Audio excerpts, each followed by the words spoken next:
Hi everyone, in this video I want to show you a game between Maxime, Vachier-Lagrave and Hikaru Nakamura.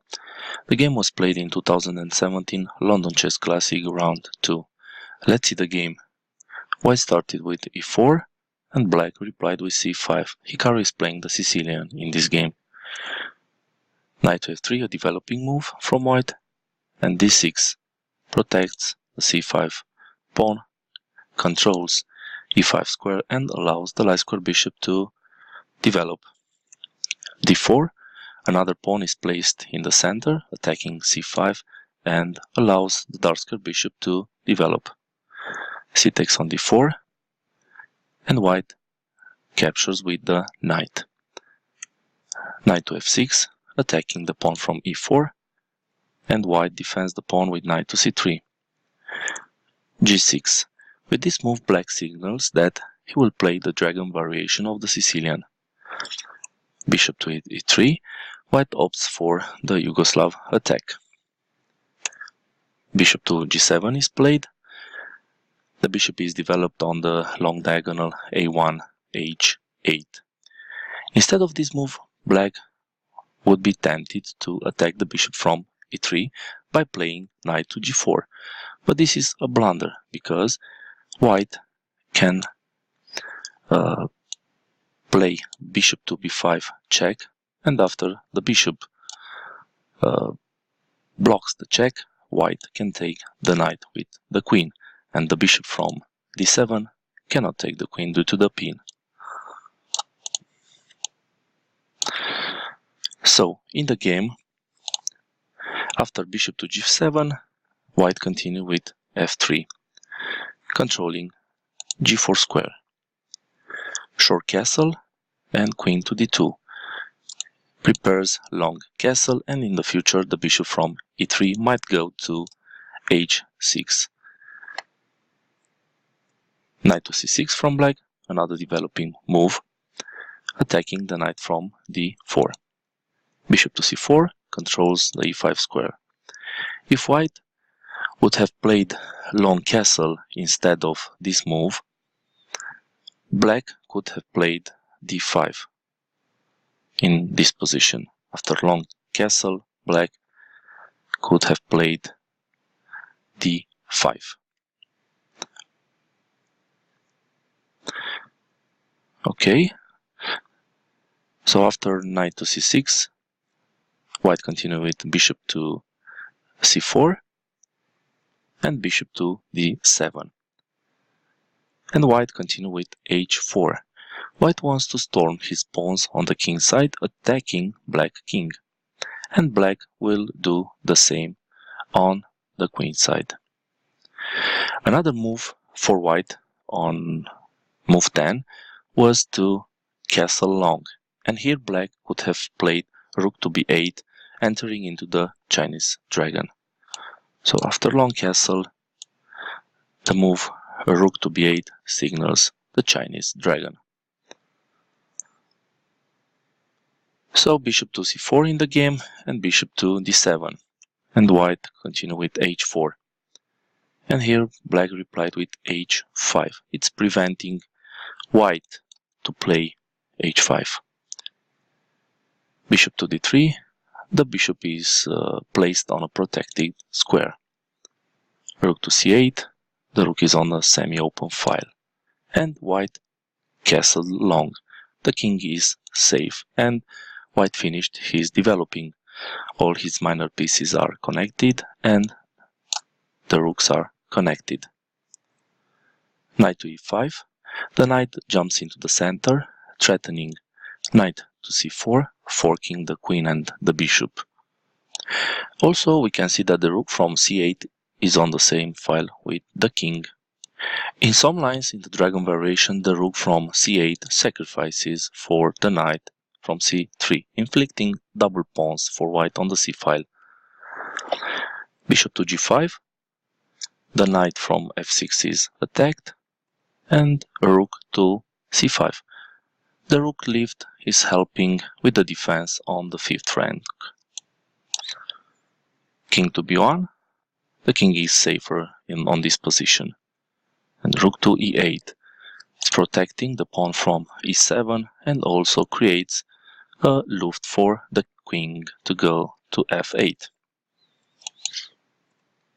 g4. White wants to open some files towards the enemy king by sacrificing a pawn. H takes on g4 and f4, attacking the knight from e5. Knight to c4, the queen is attacked and the queen goes to d3 and it's threatening to take the knight. We have two attackers and one defender. Knight to a5, the knight removes from the attack and threatens to take the bishop from b3. And here white replied with bishop takes on f6. White is giving up the bishop pair. In some lines, black threatened to move the knight from f6 and play f6, trapping the bishop. So he takes on f6. Black is taking with the e-pawn, opening the e-file for the rook. Bishop to d5. The bishop is removed from the attack of the knight and also is placed on a central position. Knight to c6. The knight comes back, attacking the knight from d4. On a5, there were no targets for him to attack. So knight takes on c6 and b takes on c6. Black is taking with the b pawn and the b file is opened. In this position, white saw that he could sacrifice his bishop on f7 and he will get it back with the queen on d6. When the queen arrives here, she will attack the rook from c5 and the bishop from d7. So the game continues with bishop takes on f7 check, king recaptured, queen takes on d6, and here black took the knight from c3. Black is two pieces up, but white will recover both of them very soon with queen to d7 check. The first piece is recovered, queen takes on d7, rook takes on d7 check, king to e6. The king is forced to go forward attacking the rook. If the king would go to g8, white would take the rook and white will be an exchange up. And rook takes on g7. White recovers his second piece and it's attacking the g6 pawn. Rook to f3. The pawn from f4 is attacked. The rook takes the pawn from g6 and black takes the pawn from f4. Rook to g1. White is attacking the pawn from g4. Black takes another pawn and white captures the pawn from g4. And now a pair of rooks is exchanged with rook takes on g4 and rook takes on g4. Black continue with f5 attacking the rook and the rook moved to a4 attacking another weakness in black camp. Rook to g8, black is threatening mate on the first line, and b3. White king can go now to before it black would play a rook to g1 check. Rook to g4, black wants to exchange the rooks, but this is not okay for white, because if white takes on g4, black would take on g4 and he will queen first with check on the king. So white took the pawn from a7, black continued with f4. He has only 3 squares until he will get a queen, and white comes with the king to intercept this f-pawn. f3, king to d2, and rook takes on h4. Black is taking another pawn. Rook to a8, the rook wants to check the king on the 8th line, depending where the king goes. Rook to h2 check, and king to d3, protecting the c2 pawn. King to f5, black king comes to help the f pawn to move forward. Another way for white was to go king to e3, leaving the c2 pawn for free, and in this way white will capture the pawn from f3. But in that position, black is able to draw with careful play. So in the game, white played a4. He tries to push his passed pawn. In an endgame, we need to push our passed pawns to transform them into queens. King to g4, a5, and rook to h1. The rook controls now the first rank, and the rook can come to a1 or d1, giving a check. Rook to g8 check, and black king will be checked until he will hide behind the f3 pawn, or the rook might come and block the check. So we have king to f4, rook to f8 check, king to g3, rook to g8 check, king to f4, rook to f8, king to g3, the position repeated 2 times, and white can draw now if he plays rook to g8 check. But white played b4. He wants to use his pawn majority from the queen side. And f2. Black is threatening to get the queen.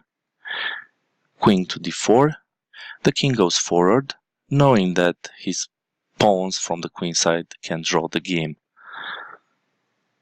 So black promoted to a queen. The rook took the queen. The black rook recaptured. And the king goes to c5, attacking the pawn from c6. Rook to c1, and king takes on c6. After this move, the players agree to a draw. The rook and the black king can hold the A and B pawns. White will try to get the queen by pushing one of his pawns.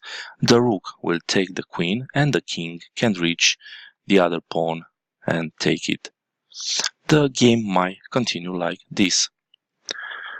Rook takes on c2, king to b6, king to f4, a6 in order to get a queen, rook to a2, a7, king to e5, king to b7, and next white will get the queen, king to d4, the black king comes to get the other pawn, queen, rook takes on a8, king takes on a8, king to c4, king to b7, and king takes on b4.